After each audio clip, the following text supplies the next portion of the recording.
Hello guys, welcome to my YouTube channel chemistry Adda. तो आज का हमारा टॉपिक रहेगा वॉन डेर वाल्स समीकरण, वॉन डेर वाल्स इक्वेशन। तो हमारे बीएससी फर्स्ट सेमेस्टर का टॉपिक है और एग्ज़ाम पॉइंट ऑफ व्यू से गाइस काफ़ी इंपॉर्टेंट है, तो इसकी तैयारी आप जरूर करें। तो चलिए स्टार्ट करते हैं अपना टॉपिक वॉन डेर वाल्स समीकरण, वॉन डेर वाल्स इक्वेशन। इसमें फर्स्ट पॉइंट है हमारा वॉन डेर वाल्स समीकरण को आदर्श गैस समीकरण में संशोधन भी कहा जाता है। तो इसलिए हमारा जो वॉन डेर वाल्स समीकरण है इसको हम आदर्श गैस समीकरण में संशोधन भी कहते हैं। तो इसको आदर्श गैस समीकरण में संशोधन क्यों कहा जाता है? क्योंकि देखिए जो हमारा जो आदर्श गैस होता है, जैसे कि हमने प्रीवियस लेक्चर में पढ़ा था कि इनका कोई वॉल्यूम नहीं होता तथा इनके अणुओं के बीच किसी प्रकार से फोर्स ऑफ अट्रैक्शन कार्य नहीं करता। लेकिन वास्तव में ऐसा क्या हो सकता है गाइस? हमारा जो प्रत्येक गैस है इनका कोई ना कोई तो आयतन होगा तथा इनके अणुओं के बीच फोर्स ऑफ अट्रैक्शन तो कार्य करेगा ही, लेकिन आदर्श गैस में कहा गया है कि इनके अणुओं के बीच ना तो किसी प्रकार से फोर्स ऑफ अट्रैक्शन कार्य करता है, ना ही इनका कोई वॉल्यूम होता है। तो इन्हीं जो आदर्श गैस समीकरण है इनका जो मतलब वॉल्यूम नहीं होता कहा जा रहा है तथा इनके बीच फोर्स ऑफ अट्रैक्शन कार्य नहीं करता है। तो इन्हीं में संशोधन किया गया है और इसी संशोधन को ही हम वॉन डेर वाल्स समीकरण के नाम से जानते हैं। देखिए इसमें 1873 में जे डी वॉन डेर वाल्स ने आदर्श गैस समीकरण में 2 संशोधन किए। तो 1873 में हमारे जे डी वॉन डेर वाल्स नामक साइंटिस्ट हैं, उन्होंने आदर्श गैस समीकरण में 2 संशोधन किए हैं। इसमें से फर्स्ट है हमारा अणुओं का आयतन यानी कि वॉल्यूम ऑफ मॉलिक्यूल्स। सेकेंड है हमारा अंतराणु का आकर्षण बल यानी कि फोर्स ऑफ अट्रैक्शन। तो इन दोनों में हमारा वॉन डेर वाल्स समीकरण मतलब वॉन डेर वाल्स नामक साइंटिस्ट ने संशोधन किया। हमारा आदर्श गैस वॉल्यूम में संशोधन किया गया है तथा इनके फोर्स ऑफ अट्रैक्शन में संशोधन किया गया है। देन देखिए हमारा जो इसका जो गणितीय रूप है हमारा जो जब हम इसके आयतन में संशोधन करते हैं तथा इसके अंतराणु आकर्षण बल में संशोधन करते हैं तो हमारा जो इसका जो गणितीय रूप निकलता है कुछ इस प्रकार से होता है। ये हमारा होता है एन मोल गैस के लिए P + A × n² / v² bracket में v - nb = nRT। ये हो गया हमारा एन मोल गैस के लिए जब हम इसके दाब में तथा इसके इसके आयतन में जब संशोधन करते हैं तो हमारा इसके लिए इसका जो गणितीय रूप है इस प्रकार से होता है, जहाँ पर हमारा जो P है यह हमारा दाब होता है यानी प्रेशर होता है, हमारा जो V होता है हमारा आयतन होता है, वॉल्यूम होता है, और यहाँ पर हमारा जो N है, इसकी बात हो रही है, यहाँ पर हमारा N है मोलों की संख्या है, और A और B क्रमशः दाब संशोधन यानी कि प्रेशर करेक्शन एवं आयतन संशोधन वॉल्यूम करेक्शन के स्थिरांक। तो हमारा जो A और B है हमारा स्थिरांक है, कांस्टेंट है। देन देखिए गैस के 1 मोल के लिए तो ये तो हमारा एन मोल गैस के लिए हमारा दाब और वॉल्यूम में संशोधन करके इसका गणितीय रूप निकला है। देन हम गैस के 1 मोलिक्यूल के हमारा दाब में तथा इसके आयतन में जब संशोधन करते हैं तो हमारा गैस के 1 मोलिक्यूल के हमारा जो हमारा गैस के 1 मोल के लिए जो हमारा जो गैसीय समीकरण होता है कुछ इस प्रकार से होता है P + A/v² v - b = RT। तो हो गया हमारा गैस के 1 मोलिक्यूल के लिए इसके दाब तथा आयतन में संशोधन करके इसका गणितीय रूप ये हो गया हमारा। देन चलिए देखते हैं हमारा दाब तथा आयतन में किस प्रकार से संशोधन किया गया है, उसको देखते हैं। इसमें फर्स्ट है हमारा आयतन में संशोधन यानी कि वॉल्यूम करेक्शन। देखिए इसमें फर्स्ट पॉइंट, माना कि 1 मोल गैस का कुल आयतन V है, यह वह रिक्त स्थान है जिसमें गैस के अणु स्वतंत्र रूप से विचरण करते हैं। तो यहाँ पर कहा जा रहा है कि मान लीजिए यहाँ पर कोई पात्र दिया गया है और इन पात्र में हमारे छोटे छोटे मॉलिक्यूल स्वतंत्र रूप से विचरण कर रहे हैं और इनका आयतन जो है यानी कि इनका जो वॉल्यूम है इसको भी V माना गया है। तो देखिए अतः वॉन डेर वाल्स ने यह माना कि यदि 1 मोल गैस में उपस्थित अणुओं का आयतन B है तो गैस का आदर्श आयतन गैस के आयतन वॉल्यूम में से एक संशोधन राशि भी हटाकर प्राप्त किया जा सकता है। तो यहाँ पर सेकंड देखिए, यहाँ पर भी एक पात्र दिया गया है। तो यहाँ पर जो हमारा पात्र दिया गया था इसमें पूरे पात्र में हमारा जो मॉलिक्यूल से वितरण कर रहे थे, लेकिन यहाँ पर हमारा केवल इतना ही पार्ट में हमारा मॉलिक्यूल विचरण करते हैं और इसका वॉल्यूम को यहाँ पर हमने B माना है। तो यहाँ पर कहा गया है कि यदि वॉन डेर वाल्स ने यह माना कि यदि 1 मोल गैस में उपस्थित अणुओं का आयतन V है, इसका आयतन हमारा जो B है, तो गैस का आदर्श आयतन, तो यहाँ पर इन दोनों को मिलाकर हमारा जो गैस का आदर्श आयतन निकलेगा वो हमारा गैस के आयतन में से एक संशोधन राशि B घटाकर प्राप्त किया जा सकता है। तो यहाँ पर हमारा जो वॉल्यूम है यहाँ पर हमारा जो इस पात्र का जो वॉल्यूम है इस पात्र के यहाँ इसके वॉल्यूम का हम B माने हैं, जिसको घटाकर हमारा जो एक संशोधन राशि निकल सकता है और वही हमारा संशोधित आयतन कहलाता है। वही हमारा आदर्श आयतन कहलाता है। कुछ इस प्रकार से हमारा संशोधित आयतन निकल जाता है। संशोधित आयतन यानी कि वी आई हमारा हो गया आइडियल वॉल्यूम, आदर्श आयतन V माइनस बी। यहाँ पर क्या किए हैं, यहाँ पर हम एक पात्र लिए हैं जहाँ पर मतलब पूरे पात्र हमारा छोटे छोटे मोलिक्यूल, हमारे गैस के मोलिक्यूल क्या है स्वतंत्र रूप से विचरण कर रहे थे, और यहाँ पर हम एक पात्र लिए हैं जहाँ पर केवल इसी पार्ट पर हमारा जो मोलिक्यूल है यहाँ पर विचरण कर रहे थे। तो यहाँ पर हमारा जो यहाँ कर का जो वॉल्यूम है और प्लस यहाँ पर का जो वॉल्यूम है, इसको घटा करके हमने एक आदर्श आयतन निकाला है, और उसी आदर्श आयतन को ही हम संशोधित आयतन कहते हैं, जहाँ पर हो जाता है हमारा b i is equal to v minus b. यही हो गया हमारा संशोधित आयतन, v i is equal to v minus b, ये निकल गया हमारा संशोधित आयतन।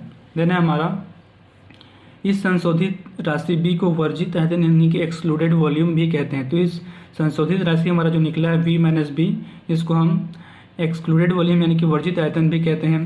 b प्रत्येक गैस के लिए एक स्थिरांक है जिसका मान अणुओं के आकार पर निर्भर करता है। तो हमारा जो b निकला है ये प्रत्येक गैस के लिए एक स्थिरांक होता है जिसका मान अणुओं के आकार पर निर्भर करता है।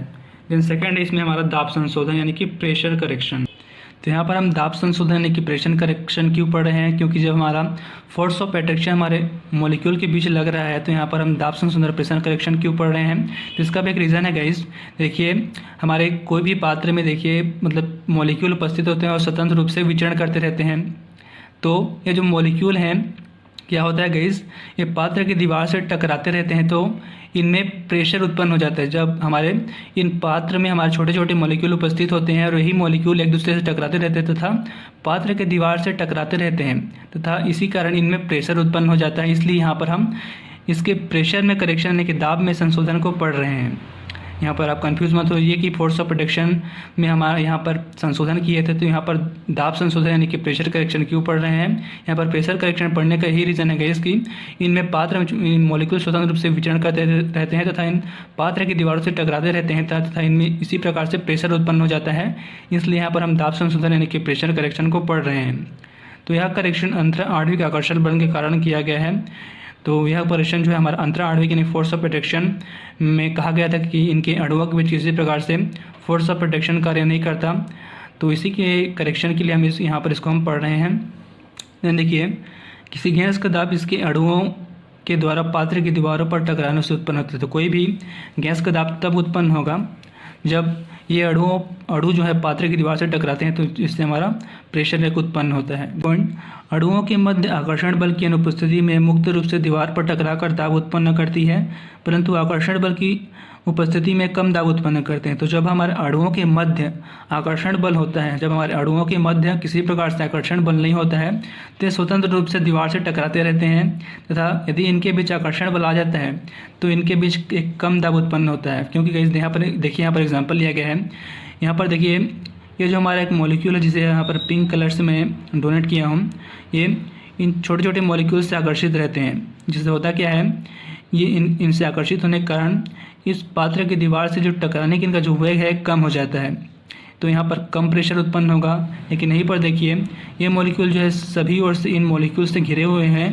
तो क्या होता है कि इनका जो आकर्षण बल है मतलब ये बहुत स्ट्रॉन्ग आकर्षण बल से इस मॉलिक्यूल को घेरे होते हैं, जिससे इसके पात्र के दीवार की जो टकराने की संभावना कम हो जाती है तथा यहाँ पर प्रेशर उत्पन्न नहीं होता। जैसे को इस पॉइंट में कहा गया है कि यदि हमारे अणुओं के मध्य आकर्षण बल की अनुपस्थिति में, यदि हमारे अणुओं के मध्य आकर्षण बल नहीं हो तो ये स्वतंत्र रूप से क्या होते हैं, दीवार से टकराते हैं और प्रेशर उत्पन्न करते हैं।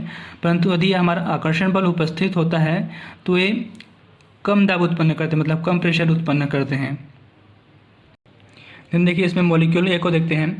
माना कि एक अणु ए पात्र में रखे गैस के मध्य स्थित है। यह अणु चारों ओर से अन्य अणुओं से घिरा है और समान रूप से अन्य अणुओं द्वारा आकर्षित रहता है। अतः अणु ए पर नेट आकर्षण बल शून्य हो जाता है। तो उसका एग्जाम्पल देखिए। तो हमारा अणु ए है, ये हमारे केंद्र में हमारा जो पिंक में कलर से जो डोनेट किया है हमारा अणु है।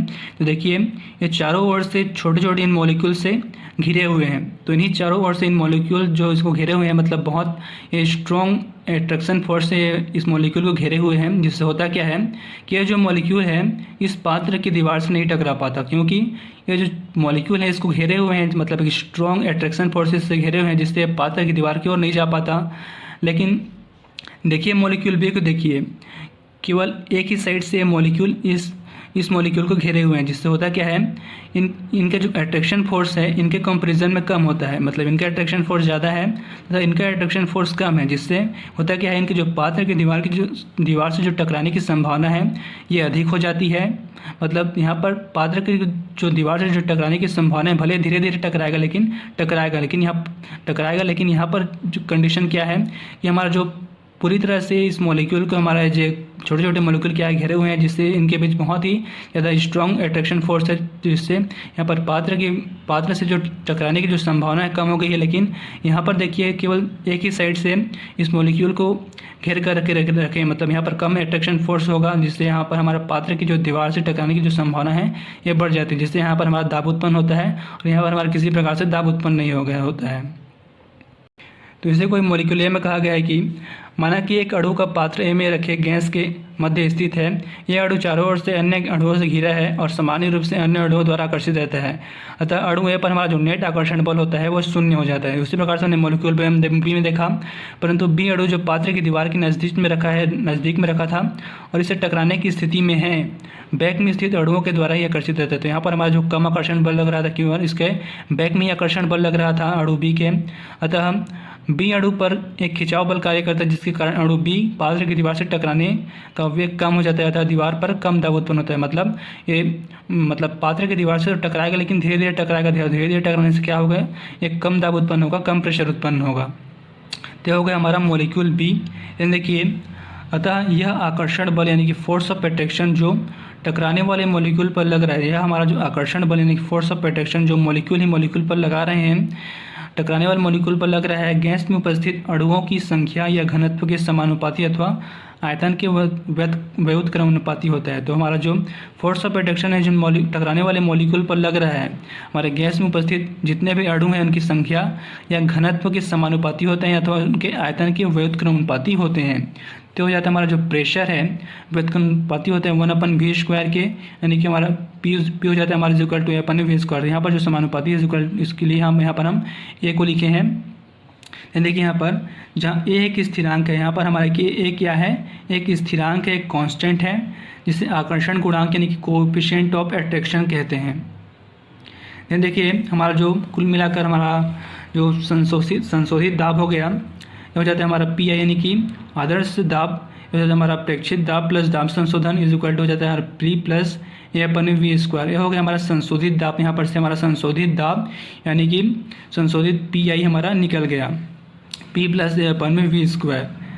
देन देखिए संशोधन के पश्चात गैस समीकरण किस प्रकार से भी लिखा जा सकता है। तो संशोधन करने के पश्चात हमारे गैस समीकरण को हम इस प्रकार से भी लिख सकते हैं, PI/VI = RT। मतलब यहाँ PI क्या है, हमारा आदर्श दाब है और VI हमारा आदर्श आयतन है। मतलब PI/V = हो जाता है हमारा RT।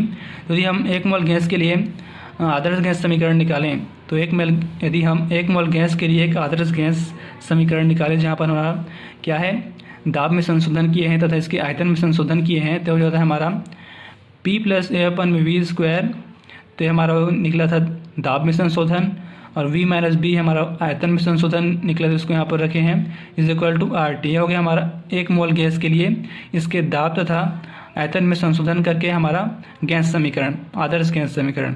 उसी प्रकार यदि हम n मोल गैस के लिए आदर्श गैस समीकरण निकालें, तो कुछ इस प्रकार से हो जाता है हमारा P + a × n²/v², V - nB = nRT। तो हो गया हमारा n मोल गैस के लिए आदर्श गैस समीकरण। तो यह था कि आज का हमारा टॉपिक। इसमें हमने देखा इसके दाब में संशोधन, हमारे आदर्श गैस समीकरण में इनके वॉल्यूम में संशोधन देखा हमने। उसके बाद देखा हमने इसके दाब में संशोधन यानी कि प्रेशर में करेक्शन। तो काफ़ी इजी वे से समझाने की कोशिश किया हूँ गाइस। तो वीडियो पसंद आया होगा तो गाइस लाइक, सब्सक्राइब और शेयर ज़रूर करें। Thank you guys.